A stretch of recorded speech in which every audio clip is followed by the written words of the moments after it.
Hey ya viewers, welcome back to my channel. तो आज हम लोग क्लास 6 एनसीईआरटी ज्योग्राफी का chapter 8 India climate vegetation and wild life को डिस्कस करने वाले हैं। तो ज़्यादा बकबक के बिना लेट्स जस्ट स्टार्टेड। तो इंडिया में मेनली हमारा 4 तरह का सीजन्स है, ठीक है। सबसे पहले तो हमारा जो है कोल्ड वेदर सीजन जो कि दिसंबर टू फरवरी रहता है। फिर हमारा हॉट वेदर सीज़न होता है जो कि हमारा समर सीज़न जो कि हमारे को मार्च टू मई रहता है। फिर south west monsoon season rainy season June to सितंबर रहता है। एंड देन हमारा season of retreating monsoon autumn जो कि हमारा अक्टूबर टू नवंबर रहता है, ठीक है। अब हमारा नेक्स्ट जो है कि कोल्ड वेदर सीज़न और विंटर सीज़न, ये जो है हमारा विंटर सीज़न जो है हमारा सन जो होता है वो हमारा डायरेक्टली हमारा फॉल नहीं करता है हमारे रीजन पे। एज अ रिज़ल्ट जो टेम्परेचर होता है वो लो हो जाता है इन द नॉर्थ इंडिया, ठीक है। फिर हमारा जो नेक्स्ट है हॉट वेदर सीज़न, ये हम या फिर समर सीज़न, इसमें हमारा जो वेदर होता है वो जो सन रेज़ होता है वो बहुत ज़्यादा डायरेक्टली फॉल करता है रीजन में, और टेम्परेचर होता है वो बहुत हाई हो जाता है। हॉट एंड ड्राई विंड भी हमारा फ्लो करता है जिसको हम लोग लू बोलते हैं, ठीक है, इस सीज़न में, ठीक है। फिर जो नेक्स्ट है हमारा साउथ वेस्ट मानसून सीज़न और रेनी सीज़न, इसके बारे में थोड़ा जानते हैं। ये जो सीज़न होता है वो एडवांस ऑफ मानसून आने का एक वो एडवांस रहता है कि हाँ मानसून आने वाला है। जो विंड होता है वो Arabian Sea and Bay of Bengal से लैंड की तरफ फ्लो होता है, और जो वो अपने साथ में कैरी करता है मॉइस्चर, ठीक है। And when these winds strike to the mountain barrier, जब ये विंड जो है माउंटेन बैरियर्स में स्ट्रिक करता है लगता है, तो फिर हमारा जो रेनफॉल उसके बाद बहुत हेवी टाइप से होने शुरू हो जाता है। कभी कभी 3-4 दिन तक एकदम हेवी रेनफॉल होगा, फिर हल्का सन दिखेगा। इसमें भी जो सन होता है वो बादलों के बीच में छुप जाता है, और ना तो बहुत हाई अमाउंट में सन दिखता है, ना ही हमारा लो अमाउंट में बहुत बादलों के अंदर छुपा हुआ रहता है। तो चलते हैं नेक्स्ट स्लाइड में। तो अब हम लोग देखेंगे सीज़न ऑफ रिट्रीटिंग मानसून और ऑटम।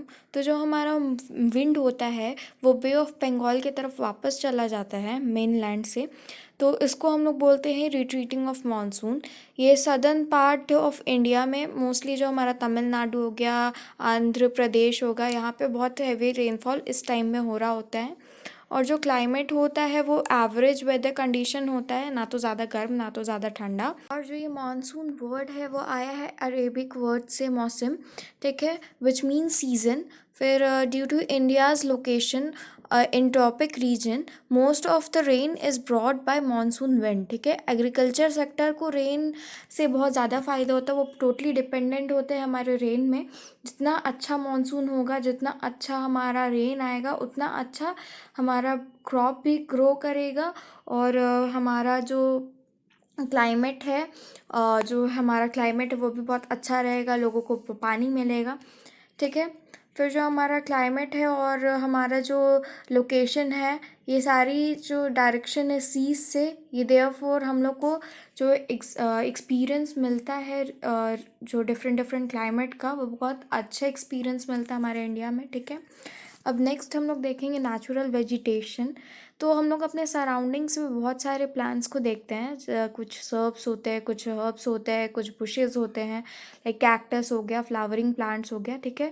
बिसाइड देम उसके अलावा भी हम लोग को बहुत सारे ट्रीज़ दिखते हैं जिसमें ब्रांचेस होता है, कुछ लीव्स होते हैं, लाइक जस्ट लाइक मैंगो नीम, ठीक है। और कुछ ऐसे भी ट्रीज़ होते हैं जिसमें कि बहुत कम पत्ते होते हैं, जैसे पाम ट्री हो गया।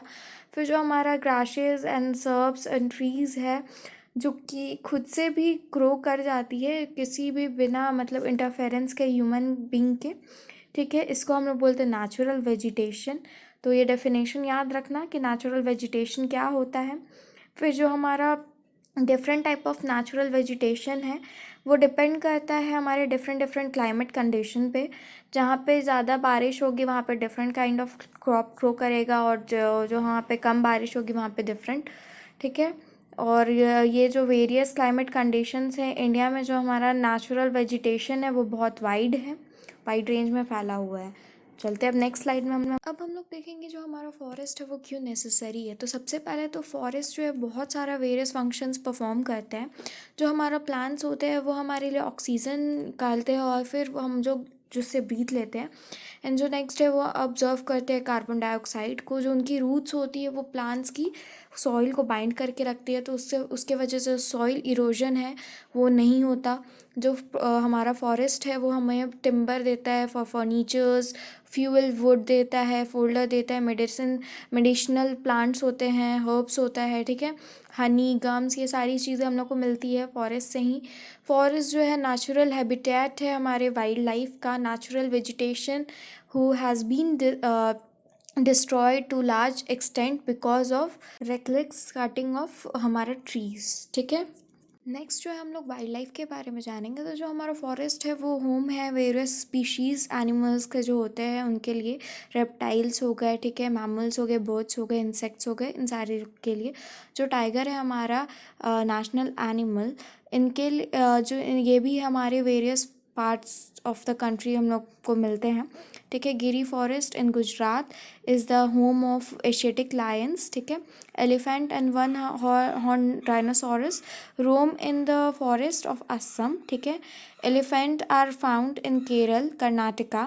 Camels and wild asses are found in Great India Desert, ठीक है। फिर हमारा जो पिकॉक है our national bird and common other birds, ठीक है, लाइक पैरट्स हो गए हमारा, फिर हमारा पिजन हो गया। तो ये सारे जो बर्ड्स हैं डाक वगैरह, तो ये भी अलग अलग रीजन में हम लोग को मिलती हैं, ठीक है। और डिफरेंट डिफरेंट नेचुरल वेजिटेशंस में ये सारी बर्ड्स हम लोग को देखने को मिलती है। किसी पर्टिकुलर एरिया में कुछ अलग तरह की बर्ड्स दिखेंगी, कहीं पे अलग, तो सारी चीज़ें हमारा फिक्स्ड है। फिर जो हमारा है कि यहाँ पे हम hundreds of species of snake भी हम लोग को मिलता है, ठीक है। कोबरा हो गया, तो जो हमारा है सारे स्नेक्स में सबसे इम्पॉर्टेंट है।